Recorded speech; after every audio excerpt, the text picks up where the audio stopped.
আপনাদের Facebook account আছে নাকি? কার কার আছে দেখি? আছে আছে। এটার জন্য আমরা ভালো কাজে লাগাই, ঠিক কিনা?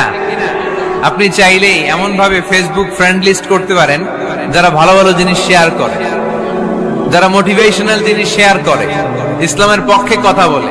আপনার এক একটা শেয়ারে অনেকের জীবন বেঁচে যেতে পারে, ঠিক কিনা? একজন মুমূর্ষ রোগীকে বাঁচাতে রক্তের প্রয়োজন, রক্তের গ্রুপ এ পজিটিভ। যারা রক্ত দান করতে আগ্রহী তারা এই নাম্বারে যোগাযোগ করুন।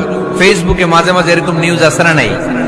আপনি just you put down in share, শেয়ারের মধ্যে একটা পুট করে দিলেন, একটু শেয়ার মেরে দিলেন, ছড়িয়ে পড়লো হাজার হাজার ফেসবুক ফ্রেন্ডদের কাছে।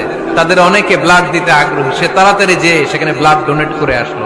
আপনার একটা শেয়ারের কারণে বেঁচে গেল অনেকগুলো প্রাণ। চিল্লা এখন ঠিক কিনা? রক্তদানের মতো শ্রেষ্ঠ ইবাদত হতে পারে? আমরা মনে করি শুধু জিকিরি ইবাদত, আমরা মনে করি শুধু নামাজি ইবাদত। রক্তদান, এক ব্যাগ রক্ত থেকে অনেক মানুষকে বাঁচানো যায়। এর মধ্যে আছে হিমোগ্লোবিন, এর মধ্যে আছে প্লাটিলেট, আছে প্লাজমা। রক্তে একটা উপাদান আছে প্লাজমা, নাম শুনছেন? আগুনে পোড়া রোগীকে বাঁচাতে এই প্লাজমা লাগে।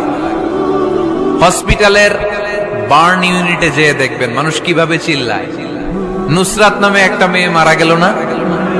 এক বদমাইশের কবলে পড়ে মারা গেল না? তাকে আগুন জ্বালিয়ে দেয়া হয়েছিল তার গায়ে, তার প্লাজমা গুলো জ্বলে গিয়েছিল। আগুনে পোড়া রোগীর যে কি কষ্ট, একটু দেখার জন্য হসপিটালের বার্ন ইউনিটে যাবেন, দেখবেন যে কি কষ্টে আছে তারা। এই প্লাজমা গুলোকে অনেক সেন্টিগ্রেড তাপমাত্রা নামিয়ে ঠান্ডা করে দেহে পুশ করা হয়।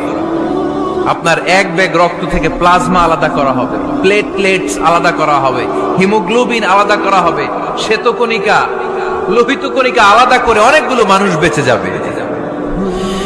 এজন্য ফেসবুক থাকাটা দোষের কিছু না, তবে ভালো কাজে আমরা ব্যবহার করব, ঠিক কিনা? আপনার ফেসবুক শেয়ারিং আপনার জান্নাতি বানাতে পারে, আর আপনার ফেসবুক শেয়ারিং আপনার জাহান্নামের লাকড়ি বানাতে পারে। চিল্লায় বলেন ঠিক কিনা?